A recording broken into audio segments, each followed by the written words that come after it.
abordar estos temas que tienen relación directa con la justicia del país a través de las decisiones del Consejo Transitorio, de la situación actual del Consejo de la Judicatura y de la posición de los abogados del país. Nos acompaña ya aquí en nuestros estudios el doctor Jorge Morales. Él es un analista jurídico importante de nuestra ciudad, fue decano de la Facultad de Ciencias Jurídicas de la Universidad de Cuenca. Doctor Morales, muy buenos días. Cuéntenos cuáles son las reflexiones que tiene usted. El transitorio detuvo esta evaluación que estaba prevista se realice a los jueces de la Corte Nacional. Va perdiendo fiabilidad, licenciada Rosana Encalada, gracias por su invitación. Va perdiendo legitimidad, fiabilidad del Consejo Nacional de la Judicatura Transitorio por las actuaciones de sus miembros.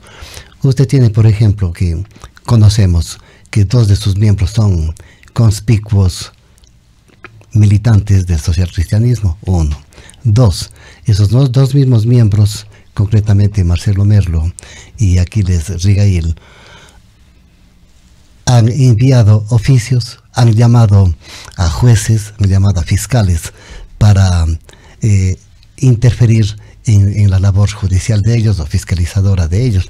Esto conoce la ciudadanía. Funcionarios de la judicatura, esas eran justamente las denuncias que es se hicieron hace justamente algunos lo días. que nosotros en la consulta popular dijimos que no suceda, y ellos están haciendo precisamente lo que no deben hacer, y han sido cuestionados por sus mismos compañeros, el doctor Pablo Albán, por ejemplo, que es uno de los opositores más férreos para que el Consejo de la Judicatura interfiera, tenga injerencia en las decisiones de los jueces.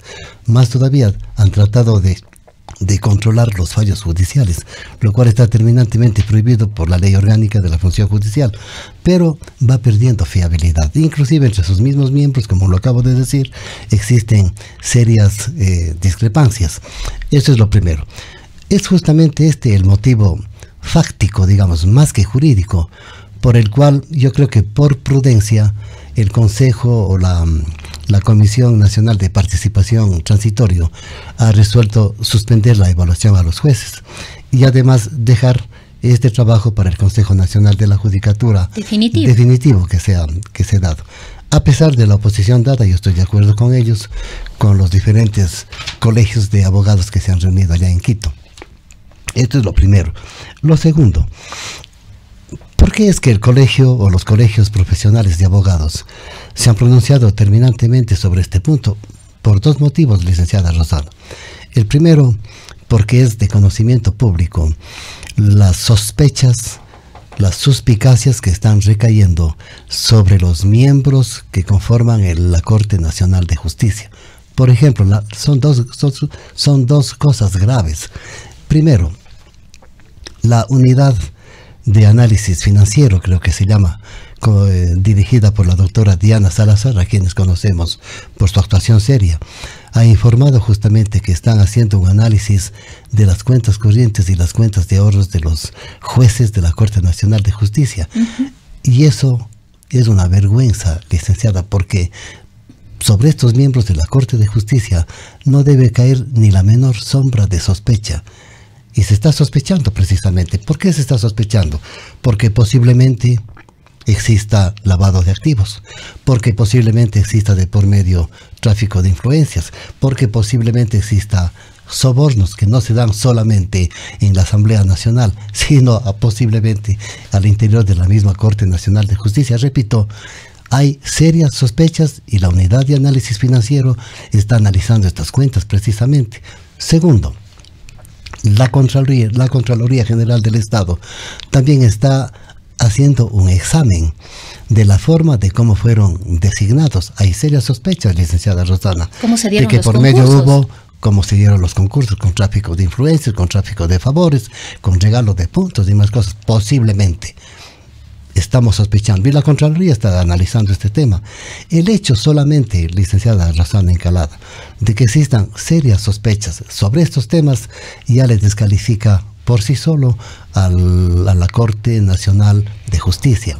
Ahora, doctor, nos preguntamos en este contexto, ¿cómo avanzar realmente hacia una independencia de la justicia cuando tenemos un Consejo de la Judicatura que fue creado de alguna manera para analizar y evaluar el trabajo de los jueces, cuando está en proceso además una evaluación y posterior, en este caso, designación de nuevos jueces también? Yo le voy a hacer mención, licenciada Rosana, de dos opiniones que son muy autorizadas. La una porque viene de los colegios profesionales de abogados reunidos recientemente en Quito. Y la otra opinión que le he escuchado a un maestro que es de Derecho Constitucional, el doctor Rafael Ollarte, a quien yo tuve el honor de invitarle cuando fui decano a unos 3 o 4 posgrados de Derecho Constitucional que yo organicé en nuestra facultad. Es conocido. ¿Qué dice el doctor Rafael Ollarte? Para que quienes nos escuchan no crean que es solamente una opinión personal mía. Él dice que el gran problema no está en el procedimiento, no está en la forma de cómo se designan a los jueces constitucionales o a los jueces máximos de la justicia ordinaria, que es la Corte Nacional de Justicia, sino a quienes nombramos. Ese es el problema, quiénes son designados.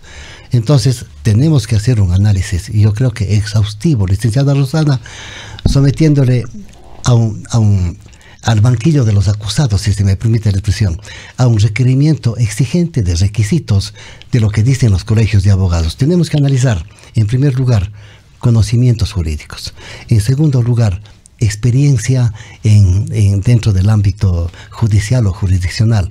En tercer lugar, transparencia. Y en cuarto lugar, legitimidad, que son los 4 requisitos básicos que todo juez de la jerarquía que tiene precisamente en la Corte de Justicia debe reunir, repito, conocimiento, experiencia, legitimidad. Y deben ser, doctor Morales, estos mismos 4 elementos los que deberían considerarse al momento de entrar ya en un proceso de evaluación. El momento que haya un Consejo de la Judicatura definitivo, este Consejo deberá entrar en este proceso de evaluación que ha quedado en un stand-by. Nos preguntamos, ¿cómo deben ser evaluados los jueces? Por un lado se habla de que se debería verificar el número de causas o procesos resueltos. Es muy complejo entrar a revisar causa por causa de cada uno de los jueces. Se necesitaría un equipo quizás monstruoso de profesionales que aporten en este proceso que debería realizarse. Entonces, un poco, ¿cuáles son los criterios que usted tiene sobre qué se debería evaluar y cómo se debería evaluar a los jueces? Hay un principio del que debemos arrancar necesariamente. El principio de que el Consejo Nacional de la Judicatura es un organismo administrativo, no es un organismo jurisdiccional. Permítame poner un ejemplo, licenciada Rosana. Es como si yo, profesor de la universidad, me llama la secretaria de la facultad, que solamente tiene facultades administrativas, de ver que firmemos asistencia, de ver que seamos puntuales en las horas de clase, de ver si estamos obedeciendo las órdenes de organización interuniversitaria, pero no tiene facultades para juzgar. La secretaria de una facultad no tiene facultades para juzgar de cómo da la docencia, de los contenidos de la docencia. Esas son otras facultades. Entonces, es como si la secretaria de facultad me llamara y me dijera: sabe, doctor, que usted no está dando bien las clases, los contenidos no son correctos, le voy a separar, se está tomando atribuciones que no tiene. Esto es lo que hay que evitar con el Consejo Nacional de la Judicatura. El Consejo Nacional de la Judicatura tiene labores muy parecidas a las de un secretario de facultad: ver que asistan los profesores, darles permiso por enfermedad, puramente darles permiso, administrativo. nada más. Pero no tiene facultad para juzgar los fallos de los jueces. Imposible, porque esas son facultades jurisdiccionales. ¿Y a quién le corresponde juzgar esto? Exactamente, ¿a quién le corresponde juzgar el contenido, si se ha equivocado o no un juez? Para eso hay las instancias judiciales, Rosanita, para eso hay las instancias. Por ejemplo, si un juez se equivoca gravemente, el juez de instancias superiores del llamado a ver si el juez se ha equivocado o no se ha equivocado. Así funciona y ha funcionado siempre. Y en el caso de la Corte Nacional, que es, digamos, el máximo organismo de la justicia, es la Corte Constitucional, el máximo organismo para juzgar justamente los fallos de los organismos judiciales. Es así, efectivamente. De tal suerte que yo pienso que justamente para una evaluación, el Consejo de la Judicatura tiene que analizar el aspecto administrativo de la función judicial. Cómo se han desempeñado en el cumplimiento de sus funciones, si han sido puntuales, si han dado ejemplo, licenciada Rosana, de honestidad en el desempeño de sus funciones. Esa es su labor. Y si quiere juzgar o hacer un control de los fallos judiciales, pida pues a la Corte Constitucional el control que ha hecho, los controles que ha hecho a la Administración de Justicia si se han equivocado. Por supuesto, así es efectivamente. De tal suerte que si el Consejo de la Judicatura, que creo que esta fue la idea que tuvieron Aquiles Regael y el señor Marcelo Merlo, de juzgar los fallos de la Corte Nacional de Justicia, es una opinión totalmente equivocada, errada. Más todavía, no se puede juzgar si han cometido error inexcusable, porque el error inexcusable es una disposición que consta realmente en el Código Orgánico de la Función Judicial, pero es inadmisible porque no tiene funciones judiciales, jurisdiccionales del Consejo de la Judicatura.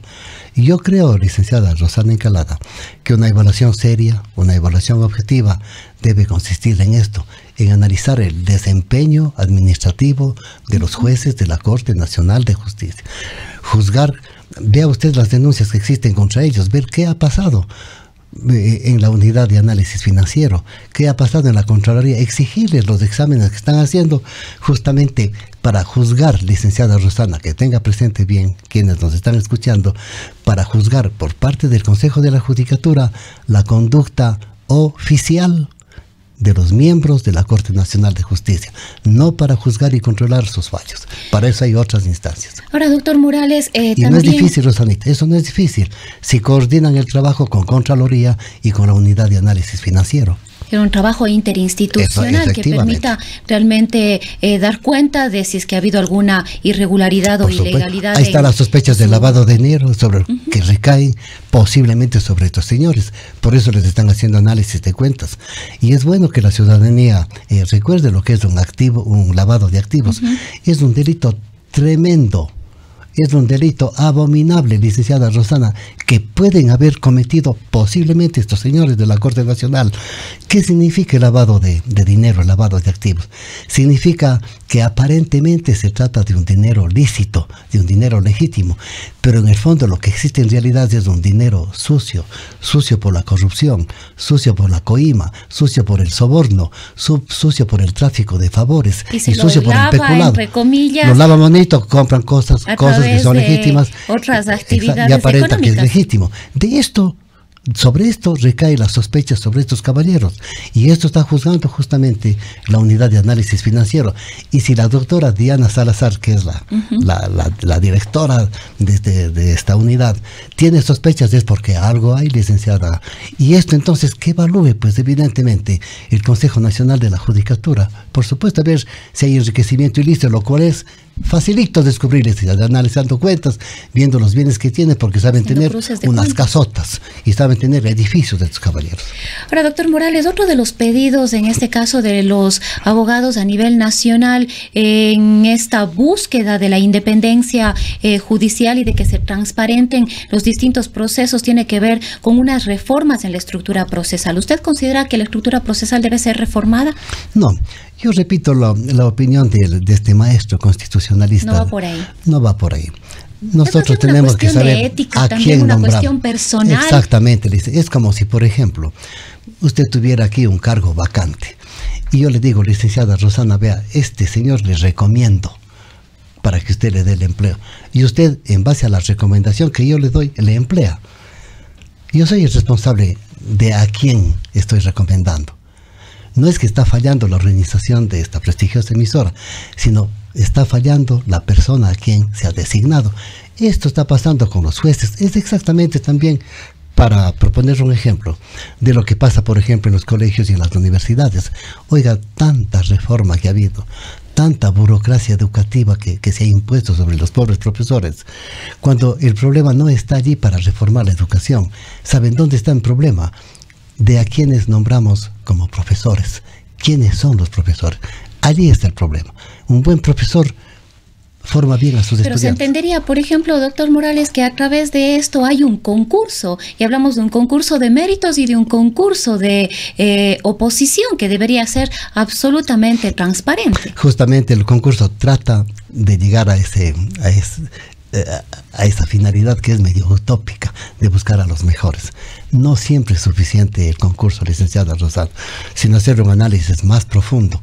Yo pienso que además del concurso, un análisis de la idoneidad ética de los aspirantes a la Corte Nacional de Justicia. Doctor Morales, queremos avanzar también en otro tema sobre el cual nos gustaría conocer cuáles son las opiniones jurídicas y las reflexiones que tiene usted, y es sobre estas últimas denuncias de corrupción que se han venido dando en los últimos días y que tiene que ver con la solicitud de diezmos o lo que ha sido calificado como el impuesto al trabajo al interior de la Asamblea Nacional, que además no es solamente un problema de la Asamblea Nacional, es una situación que vemos se da en otras instancias del Estado, ya sea los gobiernos, el gobierno central o los gobiernos descentralizados. Aquí también en la Municipalidad de Cuenca han habido denuncias que asumimos están siendo analizadas, están siendo investigadas. El alcalde hace pocos días pidió que se le dé un informe sobre cómo están siendo contratadas estas camionetas o el servicio de transporte para las distintas instancias de la Municipalidad de Cuenca. Pero es un tema que yo siempre digo muy difícil de probar, un tema muy difícil de comprobar el cómo se dan estos hechos. Bueno, yo creo que la pregunta, Rosana, me conduce a entregar a la ciudadanía que nos está escuchando un panorama negro de la cuestión delictiva que nace lamentablemente del sector público. ¿Cuáles son los delitos que comúnmente cometen estos altos burócratas que vuelan tan alto dentro del sector público, desde el presidente hasta los medianos empleados? ¿Cuáles son los delitos comunes? Primero, el peculado. Es sencillito definirlo al peculado, tal como lo define el Código Penal en su artículo 278. El verbo más importante de ese delito, nosotros llamamos el verbo rector, es abusar de fondos o dineros públicos. Abusar significa nada más que usar mal, así de simple. De suerte que usar mal, por ejemplo, significa, y aquí yo sí quisiera ver cuán independiente es la Contraloría General del Estado. Usar mal, por ejemplo, es tomar el avión del presidente, hacerse propaganda en cada país del exterior para llegar a la presidencia de la Asamblea General de las Naciones Unidas, como hizo la señora Fernández Espinosa. Eso el Código Penal lo califica como usar mal los recursos y los bienes del Estado para fines particulares, y eso posiblemente es peculado. Yo me pregunto por qué la Contraloría no dice nada a este respecto. ¿Por qué la Fiscalía General del Estado se calla sobre estos temas? A ver cuán independientes son ahora la función judicial y la función de la Contraloría. Peculado, el circo social aquí en nuestras narices de Cuenca, licenciada Rosana. ¿Qué pasó en la administración anterior?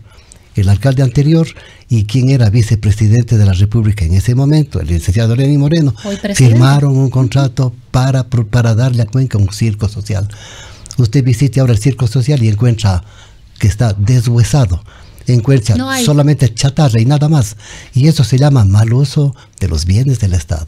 ¿Cuán independiente es el Contralor General del Estado ahora para tomar en cuenta y hacer un examen? Ahora, ¿la Contraloría puede actuar, digamos, de oficio o requiere que desde la institución se haga un pedido, qué sé yo, a través de las instancias de auditoría interna? ¿O cómo? ¿La Contraloría puede actuar de oficio, digamos así? No sé si los términos son los adecuados. Yo he trabajado por aproximadamente 30 años en la Contraloría. Basta que la Contraloría huela algo podrido para que intervenga, sin necesidad de que nadie se lo pida. Por eso es que la Contraloría tiene, cuando programa sus auditorías o exámenes, deja un margen, ¿para qué? Para examinar aquellos hechos que a veces no están programados dentro de la Contraloría. Deja suelto, deja libre un espacio para hacer justamente este tipo de análisis. Fíjese usted, ¿por qué la Contraloría hasta ahora, licenciada Rosana, no ha dicho absolutamente nada, ni el CERCOP siquiera, el Servicio de Contratación Pública, por ese sobreprecio que está denunciado en una revista que es muy fundamentada, muy sustentada, Plan B? Según esta revista, un la construcción de 1 kilómetro de carretera es de 278.000 el kilómetro en Europa, 278.000 dólares. Y en Tungurahua, dólares. Y en Tungurahua, el costo de 1 kilómetro de carretera es de $2 millones. Está en la revista Plan B. Eso se llama sobreprecio, se llama peculado. ¿Por qué no dicen nada? Hasta ahora no sabemos qué serían los delitos que comúnmente cometen los altos burócratas del poder público. Otro delito, el enriquecimiento ilícito, que está en el Código Penal. Le dan un nombre más bien eufemístico, le denominan bonito, le llaman incremento injustificado de patrimonio. Y es facilito explicarlo a quienes nos escuchan, Ondas Azuayas. Nosotros somos testigos, pues, como profesores en la universidad, que éramos colegas de algunos asambleístas de por acá. Nosotros nos hemos quedado viviendo, y eso a mucho honor, de una forma decorosa con los sueldos que ganamos. Pero los otros colegas, yo me acuerdo, y uno de ellos, yo veo el periódico, oiga, y de viaje en primera clase, durmiendo en avión. Cuando viajaba conmigo a playas ahí, arrendando una villa, vea, para no pagar hotel. El rato menos pensado, él en primera clase en avión, haciendo compras con sus hijas, creo que en Manhattan, alguna cosa así. Doctor Morales, de los delitos que usted nos indica, hemos visto delitos mucho más graves en estos últimos años. Ya hablamos de asociación ilícita, hablamos de delincuencia organizada, estamos hablando de secuestro, estamos hablando de ya unos casos que realmente... A ratos lo que me preocupa es que ya ni siquiera nos llega a sorprender porque los escuchamos cada día, los escuchamos todos los días y decimos, pero eso es normal que pase cuando no debería ser así. Yo le estoy escuchando esto de delincuencia organizada. Fíjese usted que tanto ha llegado el escándalo que ha producido en la sociedad ecuatoriana, que inclusive estos temas de delincuencia organizada ha llegado ya a oídos, a conocimiento de la Convención de Palermo, allá en Italia. Es una convención de las Naciones Unidas justamente para luchar contra la delincuencia organizada internacional. Y ya se le está juzgando al señor Nicolás Maduro dentro de esta convención. Y bajo este contexto, antes de que se me escape, doctor Morales, me gustaría conocer cuál es la opinión que tiene usted sobre este grupo de abogados internacionales que ha logrado consolidar y concretar el expresidente de la República, Rafael Correa, para que apoye en su defensa a través de una veeduría de cómo se estarían realizando los procesos. Es solamente para impresionar, para ver si le impresionan a los jueces que están teniendo conocimiento de este tema. Porque el abogado ecuatoriano es suficiente. Y esto lo digo en forma muy objetiva. El abogado ecuatoriano o abogados ecuatorianos o equipos de abogados ecuatorianos que están detrás de Correa son mejores que cualquiera de estos internacionalistas que cobran, creo que $300 a $800 la hora. Y así otros más modestos están cobrando, dicen, a $10 cada página que escribe. Es para impresionar. Porque aquí hay buenos abogados, aunque sea para defender a personas como Correa, pero hay buenos abogados. Y no digamos abogados que están defendiendo la causa pública, la sociedad, los fiscales y quienes son jueces de la Corte de Justicia. Yo le digo esto por experiencia, licenciada Rosana. Yo me acuerdo que cuando la Contraloría tenía facultad, imagínese usted, para intervenir en los juicios de peculado, como el señor Correa se nos quitó esta facultad, ya no interveníamos. Nosotros hemos perseguido a grandes burócratas, licenciados, y no les hemos tenido miedo. Y estos burócratas que venían trayendo en las grandes audiencias que tenemos, yo le puedo citar los juicios inclusive, ¿qué venían trayendo? Ellos decían, traemos a los más ilustres abogados de Quito. Y nosotros les decíamos, oigan señores, este título de ilustres no da las universidades. Aquí en Cuenca hay abogados que hacemos frente a cualquier ilustre abogado que venga de donde venga. O sea, yo creo que es para impresionar a los jueces. Es que espero no se dejen cegar, no tengan miedo de la gente que está viniendo acá al exterior. Pero hay otros delitos, que es el que usted está haciendo mención de los asambleístas. Y no solo los asambleístas, el diezmo. Es un término que no debería utilizarse ese término, pero de esa manera se lo ha calificado. No solo los asambleístas, También hay denuncias en municipios que parece que están en el alquiler de camionetas cobrando su diezmo a los pobres conductores o dueños de esas camionetas. También hay denuncias que se dan en contra de consejos provinciales y denuncias con nombre y apellido de que han cobrado cuotas para reunir fondos, alguna cosa así, para campañas políticas o para sustentar al partido económicamente, no solamente en la Asamblea. Y esto está castigado bien concreto, licenciada Rosana. Se llama concusión. Esto está castigado en el artículo 281 del Código Orgánico Integral Penal. ¿Quiénes cometen el delito de concusión? Dice el Código: los servidores que, abusando de su cargo, exigen la entrega de cuotas. Pero encaja exactamente esta conducta delictiva en el tipo que está consagrado en el Código Integral Penal.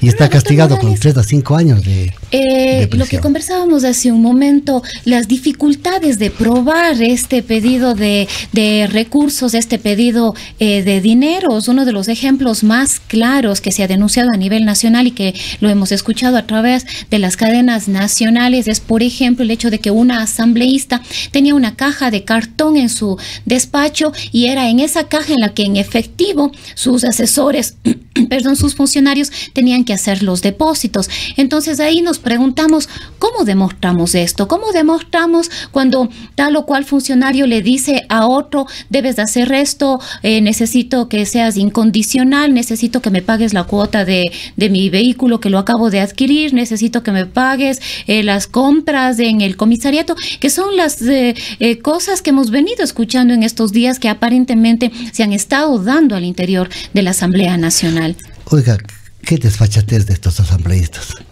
qué caras duras. Como decía nuestro presidente de hace poco tiempo, qué caretucos. ¿Por qué, licenciada Rosana? Porque ellos saben muy bien que se roba o que no se puede robar con escritura pública o en el parque. Por eso lo hacían de esta forma tan miserable, despreciable y humillante para los pobres diezmados, llamémosle así. Pero ahí está la labor justamente de quienes hacen el control. La Contraloría sí puede hacer, haciendo como pedían algún asambleísta, precisamente creo que el que presentó el proyecto, haciendo justamente un análisis de cruce de cuentas, por lo menos para castigar a los que hay como castigar o sido tan tontos como para haber robado de esa forma los dineros públicos. Por eso es, licenciada Rosana, que justamente lastimosamente se presenta un proyecto llamado Proyecto de Ley Orgánica Anticorrupción y de Protección a los Denunciantes. Pero está tan mal estructurado ese proyecto que no va a rendir ningún efecto, licenciada Rosana, ningún efecto. Está tratando. ¿No le tiene fe usted a esta ley anticorrupción? No. Los 2 puntos neurálgicos de este decreto, que es de 10 artículos, trata sobre 2 cosas: el decomiso anticipado de bienes de estos corruptos y la recuperación de los dineros o capitales mal habidos. Pero lo hacen tan deficientemente que va a ser insuficiente para controlar esta corrupción. Más bien se está durmiendo el dueño de los justos buenos proyectos de la Asamblea Nacional. Por ejemplo, la ley de extinción del dominio. Es una buena ley si se la mejora, si se la pule, que va a dar mejores resultados. Repito, la ley de extinción del dominio, que también se llama la ley del decomiso sin condena. ¿En qué consiste esto para que la ciudadanía tenga un breve concepto del tema? Consiste en que si el alto burócrata no tiene la obligación de justificar evidentemente los bienes que tienen vicios de origen, los bienes corruptos, y si no logra justificar, el juez civil ordena o dispone o declara que se extinguió la propiedad sobre esos bienes de quien estaba poseyéndolos, y dicta y ordena el decomiso de los bienes sin necesidad de que haya sido antes penalmente juzgado ni condenado. Por eso se llama decomiso civil sin condena penal, que es mucho más efectivo que esta pequeña ley de 10 artículos que ha sido presentada como proyecto en la Asamblea Nacional. ¿Está correcto que se haya derogado la anterior? Para mi modo de ver, para mi opinión personal, era un poquito mejor el presentado por la Asamblea Nacional. porque estaban... Hubo algunas observaciones, por ejemplo, de César Montúfar, que decía que de aprobarse esa ley iba probablemente a beneficiar a casos o a procesos ya que estaban en marcha o sancionados, como el caso del ex vicepresidente de la República, Jorge Glans. Yo no estoy de acuerdo con el doctor César Montúfar, y muchísimos abogados no estamos de acuerdo con él. En primer lugar, porque se trata a todas luces de un criterio político-jurídico. Recuerde usted que César Montúfar es el máximo dirigente del partido político Concertación Nacional, primero. Segundo, por el señor César Montúfar es que precisamente se mantiene en pie un artículo 581 del Código Orgánico Integral Penal, por culpa de él. ¿A qué me refiero? En ese artículo del Código Penal se dice que no hay cómo iniciar ninguna acción penal si antes no se cuenta con el informe que contenga indicios de responsabilidad penal de la Contraloría. De suerte que si a la Contraloría, como efectivamente sucedió, no le da la gana analizar estos temas en donde está merodeando el peculado, simplemente no hay juez que juzgue ni fiscal que investigue. Y eso lo dijo paladinamente el anterior ministro fiscal. ¿Quién? ¿El anterior al actual? No, el anterior. Pérez, el fiscal Carlos Vaca. Carlos Vaca, el anterior de Carlos Vaca. Ya, él. Un señor que dijo que eso de que esté comprando boletos de avión a Colombia no significa que va a viajar. Chiriboga. Ya. Galo Chiriboga. Galo Chiriboga. ¿Qué dijo paladinamente? ¿Qué le dijo al doctor César Trujillo? Porque él era de la Comisión Anticorrupción. César Trujillo y esa comisión justamente presentó una denuncia al señor Chiriboga, al fiscal. Le dijo: señor Chiriboga, ¿es posible que en Mandurriacu, en el proyecto hidroeléctrico, exista sobreprecio? Investigue. ¿Qué le dijo el ministro? Olímpicamente: señor, no tengo el informe de Contraloría, archívese. Fíjese usted. Y esto que quiso suprimirse aquí, en el anteproyecto de la Asamblea, el señor César Montúfar dijo que no, porque puede salir libre el señor Glans. A nosotros, ¿qué nos importa la consideración del vicepresidente? Si de lo que se trata es de arreglar, de proponer una reforma de fondo que impida precisamente la impunidad. Fíjese usted. Bien, queremos agradecer la presencia del doctor Jorge Morales. Doctor, muchísimas gracias. Siempre es muy interesante conversar con usted.